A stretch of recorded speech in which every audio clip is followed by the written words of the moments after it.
back to Ori's Kitchen, and I am Ori. Sorry for the mess, guys. I've been a bit busy in the kitchen, as you can see.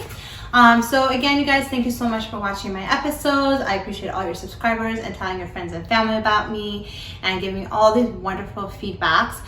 So today I'm going to be showing you a cilantro lime vinaigrette dressing. I came up with this recipe online. I found it randomly. I actually made my steak fajitas, and we didn't want to make it into a burrito, so we actually made it into a salad. And I had extra cilantro, so I came up with this dressing, and I added it on my salad. Now, again, it doesn't have to be with a fajita. You can just use it as a dressing with a side of chicken or whatever you guys like. But it's a nice little flavor that it gives if you want a little bit of change, okay? So come on over. Very, very simple, not too difficult, okay? So the first thing you do is you have half a cup of finely chopped cilantro, okay? And you're just gonna put it in here. You can either use a blender or a food processor, okay? So there goes my cilantro. Next thing is you're going to be adding some olive oil into it as well. This would be about half a cup of olive oil. Finish the whole bottle. Here we go. Perfect. So olive oil.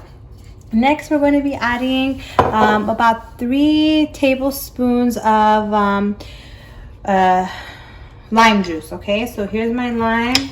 I got my squeezer here.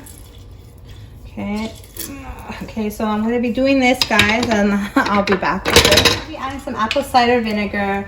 Any will do. We're going to be about 1 tablespoon. Okay, and remember, it's very strong. Okay, the apple cider vinegar, we're going to be using about 2 teaspoons of honey. Okay, now I use the Trader Joe's honey. Whatever you have will be equally fine.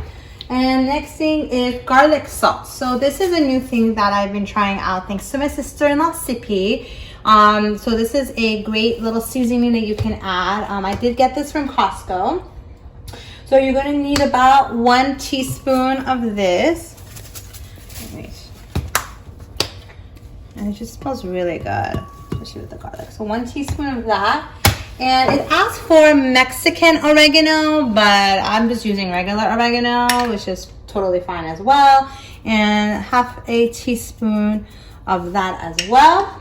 And then we're going to be adding some ground pepper, freshly ground pepper. You don't have that, that's totally fine. Just use your own regular pepper that you have at home. And I'm going to be adding a little bit of water to it as well. Okay. And now, that's pretty much it. And now we're going to go and blend it up. Again, if you don't have a blender, use your food processor, whatever you have there, okay?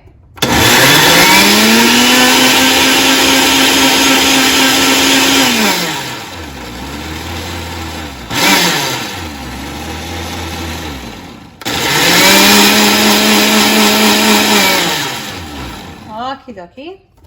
Let's check this thing out. Ooh, look at that, nice and watery. Exactly. I mean, obviously you can change the consistency if you want it a little thicker, but this should be good enough for my salad dressing. Okay, guys, so that's it. You made your dressing, and I'll be right back with the salad. All right, hey guys, so I poured my dressing in here. Obviously taste it, see if you like how it tastes, add a little bit of more or less of what you want. But I like the flavor, and I put it in my little handy dandy little container. If you want to know more about this container, go on my tips of the day. I also have a couple of other salad dressings on my episodes too, if you're interested in learning more about that. Okay, so here we go, salad. Now you can add it again, make it like a Mexican style, put some corn and beans in there if you'd like. Okay, and then let's give it a taste. Okay, all right, let's go.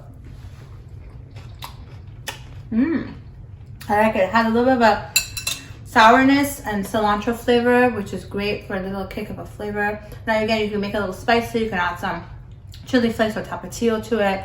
Again, this is a great thing if you're making a Mexican salad. Want to watch the carbs. This is a great idea to use. Thank you again for watching Ori's Kitchen. Please subscribe, tell your friends and family about me, and I'll see you next time. Bye.